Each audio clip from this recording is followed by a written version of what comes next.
special problems antara pusat dengan cabang ya.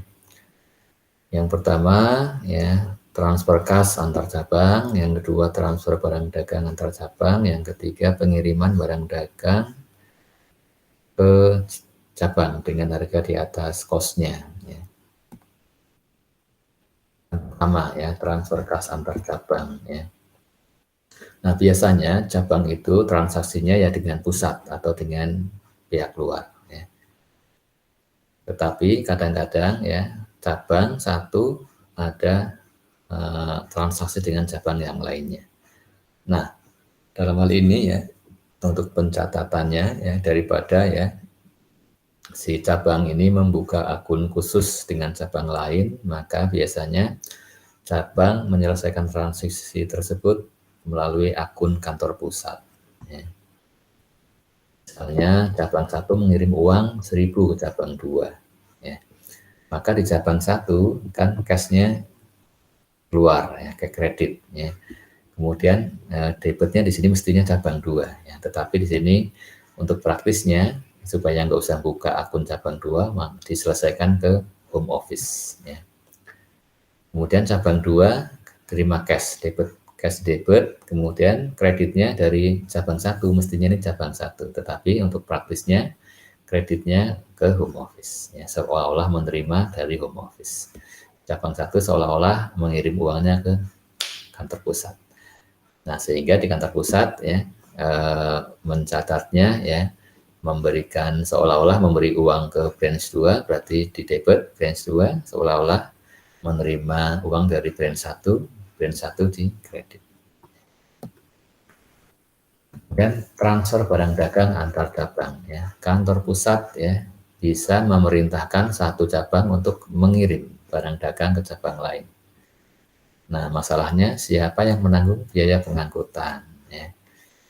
Maka ya normalnya dibebankan ke cabang yang menerima barang. Ya, meskipun demikian, cabang tersebut tidak boleh dibebani biaya pengangkutan yang berlebihan ya. Maka maksimal biaya yang menjadi tanggung jawab penerima, cabang penerima sebesar biaya seperti pengiriman normal dari kantor pusat ya. Kalau pengangkutan yang lebih besar, kalau biaya pengangkutannya menjadi lebih besar dari yang normalnya ya dari pusat ke cabang itu langsung, maka lebihannya ditanggung oleh kantor pusat. Contoh, kantor pusat mengirim barang dagang ke cabang 1 4.500 ya dengan biaya angkut 600. Kemudian beberapa hari kemudian kantor pusat meminta cabang 1 mengirim barang tersebut ke cabang 2. Cabang 1 membayar biaya ongkos angkut 450. Nah ini yang seandainya nih, normalnya transfer dari pusat ke cabang 2, maka angkutnya hanya 650. Ya. Tetapi kalau dengan pengiriman dari cabang 1, maka biayanya berapa tadi ya? 450 dari cabang 1 ke cabang 2. Nah, tetapi ditambah dengan yang dari pusat ke cabang 1 600 menjadi berapa? 1050. Padahal normalnya hanya 650 saja kalau langsung dari pusat ke cabang 2 ya. Maka bagaimana ya? Pembukuan di kantor pusat di pengiriman barang ke cabang 1 ya. Debit brand 1 ya, kreditnya shipment to brand 1 ya 4.500 ya. Sebesar nilai barang dagangnya, kemudian cash 600 sebesar ongkirnya ya. Kemudian perintah pengiriman barang dari cabang 1 ke cabang 2. Nah, maka di sini ini di kantor pusat ya, di kantor pusat ya. Shipment ya, yang ship tadinya ada shipment to branch 1, sekarang shipmentnya ke branch 2 ya. Kredit shipment to branch 2, maka kemudian yang shipment to branch 1 di debit ya. menjadi habis ya. Kemudian ya branch 2 ya mencatat ya pengirim yang untuk pengiriman ke barang ke branch 2-nya, nilai barangnya ya dicatat debit branch 2 sebesar 5.150. Ya, perhatikan kalau di sini yang di branch 1 nilainya 5.100 ya, yaitu nilai barang dagang 4.500 tambah ongkos pengiriman 600 ya, total 5.100. Nah, ketika barang dikirim ke branch 2 ya, maka di sini branch 2 dibebani ya sebesar biaya normalnya ya, nilai normal yaitu nilai barang dagangnya ya 4.500 ya, yang nilai barang dagang 4.500 ditambah dengan ongkos normalnya ya, ongkos pengiriman normal adalah dari pusat ke cabang 2 ini ya. Seandainya dari transfer ke cabang 2 dilakukan oleh pusat, maka biaya pengangkutannya 650. Maka ini yang menjadi patokan ya. 650 ditambah dengan nilai persediaan yang dikirim 4.500. Totalnya menjadi ditambah 650 menjadi 5.150 ya. Kemudian ya brand 1 ya, brand 1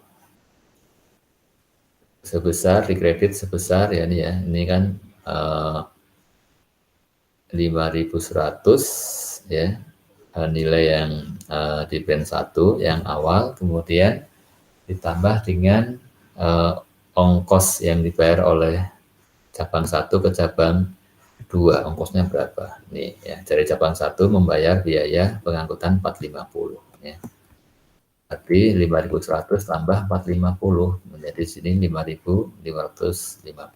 Nah, kemudian ya yang selisih tadi ya, selisih nih, kelebihan ongkos angkut ya, karena di sini kan ongkos angkutnya muter dari pusat ke cabang 1 baru ke cabang 2. Kemudian dibandingkan dengan ongkos angkut yang dari pusat langsung ke cabang 2, maka kelebihan 400 ya. Maka ini menjadi dicatat menjadi bebannya kantor pusat, dicatatnya pada akun excess freight ya, on interbranch transfer ya. Kelebihan ongkos angkut karena ya transfer antar cabang 400, ini menjadi beban kantor pusat. Dan pembukuan di kantor cabang 1, kalau cabang 1 ya ketika menerima barang dari pusat ya, debit shipment from home office ya, nilai barangnya 4.500. Kemudian ongkos angkutnya dicatat ya, debit freight in ya, karena menggunakan periodik ini ya. Nah, freight in ya 600 ya. Ongkos angkut dari pusat ke cabang 1 ya. Kreditnya home office 5.100. Kemudian yang kedua, pengiriman barang dagang dari cabang 1 ke cabang 2 ya. Maka di sini ya debitnya ya, ingat ya tadi ya, debitnya ya kalau antar cabang itu maka digunakan akun kantor pusat home office ya, debitnya home office ya. Kemudian kreditnya shipment from home office ya, yang shipmentnya ya ini di cancel ya, karena dikirim ke cabang yang lainnya semuanya 4.500 ya, freight in-nya ya, ini juga menjadi cancel ya, 600 dikredit ya, kemudian dia bayarkan ongkirnya 450 debit kredit cash ya, totalnya 5.550 ini didebitkan ke home office. Kemudian di cabang 2 ya, menerima barang ya, debitnya shipment from home office 4.500, kemudian freight in-nya dia mencatat yang normalnya ya, dari pusat ke cabang 2 seandainya langsung maka 650 ya. Kemudian ini yang dicatat kreditnya home office 5.150. Dan yang terakhir ya, pengiriman barang dagang ke cabang dengan harga di atas cost-nya atau dengan harga ecerannya ya. Yang pertama ya, pengiriman barang pada harga di atas kosnya, billing ya, atas pengiriman barang oleh kantor pusat ya, mungkin menggunakan harga di atas kos ya. Hal ini dilakukan untuk menyembunyikan informasi lengkap ya tentang laba kantor cabang yang sebenarnya ya, dari pegawai kantor cabang ya. Kenapa dilakukan? Ya sebagai alat untuk membagi beban pembelian dan penanganan barang dagangan dan juga biaya lain yang berkaitan dengan hubungan pusat dan cabang ya. Pada saat cabang menerima pengiriman barang, maka cabang akan mencatat harga yang tertera di faktur yang menyertai barang. Bila tagihan ke cabang melebihi kosnya, ya maka laba yang dihitung oleh cabang menjadi lebih kecil ya dari yang sebenarnya. Ya. Inventory yang dilaporkan ke cabang dilaporkan lebih tinggi dari yang sebenarnya. Ini harus diakui oleh kantor pusat. Ya. Misal ya cabang ya barang dagangan dengan harga perolehan 10.000 ya dikirimkan ke kantor ke cabang dengan tagihan 20% di atas perolehannya ya. Maka di home office ya dia mencatatnya ya debit brand sebesar faktur yang dituliskan ke cabang yaitu 10.000 plus 20% ya 12.000. Kemudian kreditnya ya dikreditkan shipment to brand sebesar harga pokoknya 10.000, kemudian yang 2.000 dicatat pada akun unrealized intercompany ya inventory profit ya unrealized intercompany inventory profit. Sedangkan cabang mencatatnya shipment from home office debit kredit home office sebesar yang tercantum di faktur 12.000. Nah, di akhir periode, ya, cabang melaporkan inventory masih ada 8.400, kemudian COGS-nya 3.600 ya. Dari 12.000 ini yang terjual ya 3.600 nilainya, nilai COGS-nya, nilai inventory-nya, sisanya ya 8.400 masih belum inventory, belum terjual ya. Dari sudut pandang kantor pusat, inventory-nya ya nilainya adalah ya 8.400 dibagi 120% ya. Karena nilainya adalah ada profit 20% yang diambil oleh pusat ya. Mestinya ya nilainya hanya 7.000 ya. Kalau COGS-nya ya mestinya hanya 3.000 ya dengan cara yang sama. Maka laba cabang harus dinaikkan berapa? Laba cabang harus dinaikkan 600 ya, yaitu kan 3.000 kalau dilihat sih dari jauh case-nya ya, jauh case-nya cabang mencatat 3.600, sebenarnya hanya 3.000, berarti kan jauh case-nya kelebihan 600, berarti labanya mestinya 600 lebih besar ya, dinaikkan 600 ya. Atau dihitung dengan cara yang lain, barang yang terjual oleh cabang nilainya adalah 3.600 ya, 3.600 ya, dari total 12.000 yang dikirim dari pusat nilainya, maka ini adalah 30%-nya ya. Sehingga laba yang terrealisir ya, ini kan ada laba belum dicatat oleh pusat belum terrealisasi 2.000, maka ini terrealisasi ketika barangnya terjual. Yang terjual berapa? 30%. Maka yang terrealisasi ya labanya 30%-nya 600. Ya. Ini cara yang kedua. Kemudian misalkan kantor pusat, ya kantor cabang ya maaf ya, melaporkan laba 5.000, maka jurnal yang dibuat ya di cabang ya income summary, dia closing, ini sudah closing ya, closing dari income summary cabang ya ke pusat ya, pada akhirnya income summary debit 5.000, home office credit 5.000. Kemudian di pusatnya debitnya branch, kreditnya branch income 5.000 ya. Kemudian dia sesuaikan ya. Yang kedua menyesuaikan unrealized profit ya. Dan mengoreksi laba cabang yaitu ya unrealized intercompany-nya, intercompany inventory profit ya di debit 600 yang sudah terrealisasi, kreditnya branch income ya menambah ya, menyesuaikan laba cabang ya. Sehingga yang di closing oleh home office adalah branch income debit, income summary credit sebesar yang laba yang sebenarnya 5.600. Nilai inventory kantor cabang terdiri dari barang yang dibeli dari pusat dan pihak luar, maka inventory tersebut harus dibedakan ya, sehingga kantor pusat dapat menentukan unrealized profit di dalam inventory cabang yang dibeli dari pusat ya.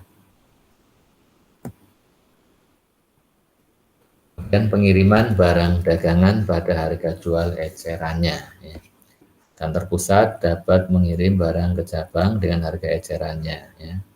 Bukan saja untuk menyembunyikan laba cabang dari para pegawai cabang, melainkan juga untuk dapat lebih mengontrol barang yang ditangani kantor cabang secara lebih efektif. Ya.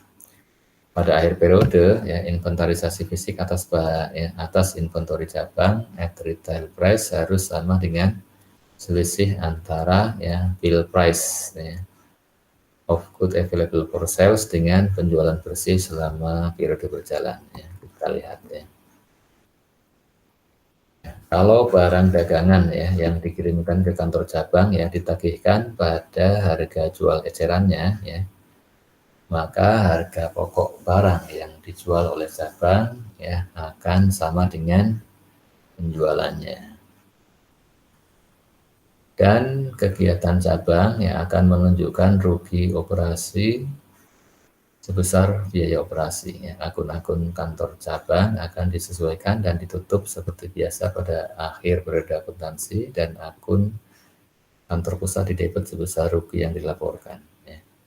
Kemudian prosedur pencatatan pengiriman barang dengan harga jual eceran sama dengan pengiriman barang pada harga di atas kos yang sudah kita bahas tadi. Ya.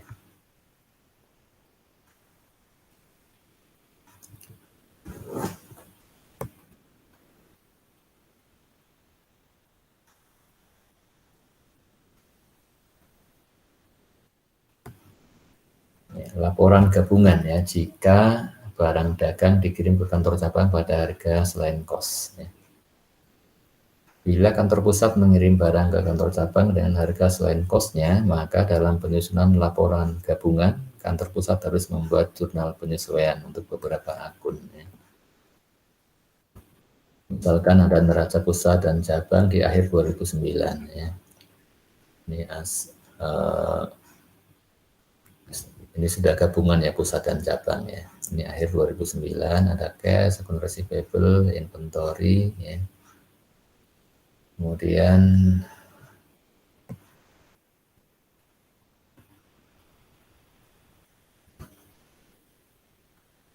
kita lihat saja ya. Cashnya misalkan di sini 25.000, akun receivable 60.000, merchandise inventory 100.000, kemudian equipmentnya di sini ada 30.000, kemudian ada akumulasi depresiasi 12.000 sehingga menjadi 18.000 netnya.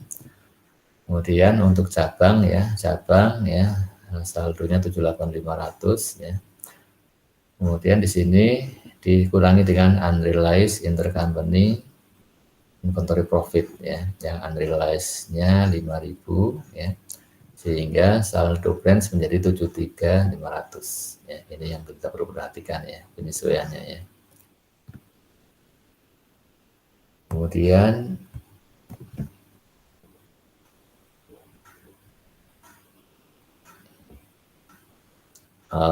ini adalah neracanya cabang ya. Kalau neracanya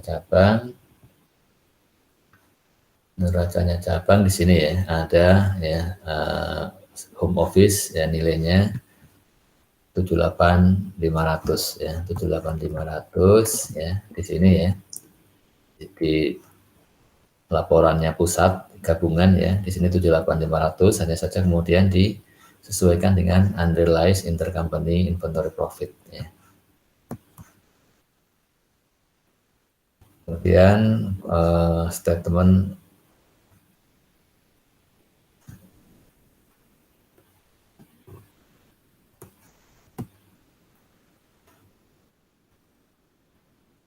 yang pertama tadi yang pusat ya, yang pusat ya, yang kedua cabang, kemudian yang ketiga yang gabungannya ya. Gabungan ya, neraca gabungan pusat dan cabang. Kasnya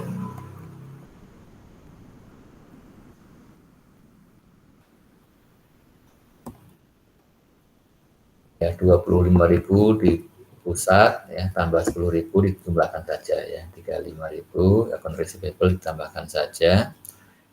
Kemudian ya, akun receivable-nya kalau kita cek ya 60.000 di pusat, cabang 20 menjadi 80, kemudian inventory-nya, merchandise inventory-nya ya, di pusat 100.000, kemudian di cabang 45.000 ya.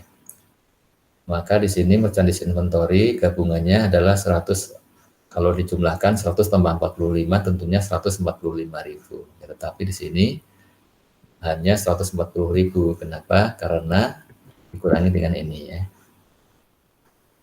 Nilai, ingat ya, nilai ada di dalam 45.000 ini ya, ini ada unrealized profit 5.000 sehingga nilai sebenarnya hanya 40.000 sehingga gabungannya adalah 140.000 ya.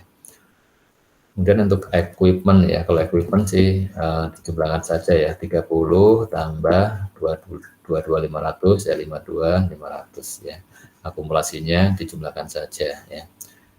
Sehingga netnya dijumlahkan saja ya, 13.500 tambah 18 ya, totalnya 31.500 ya. Account payable dijumlahkan saja 40 dan 10 ya.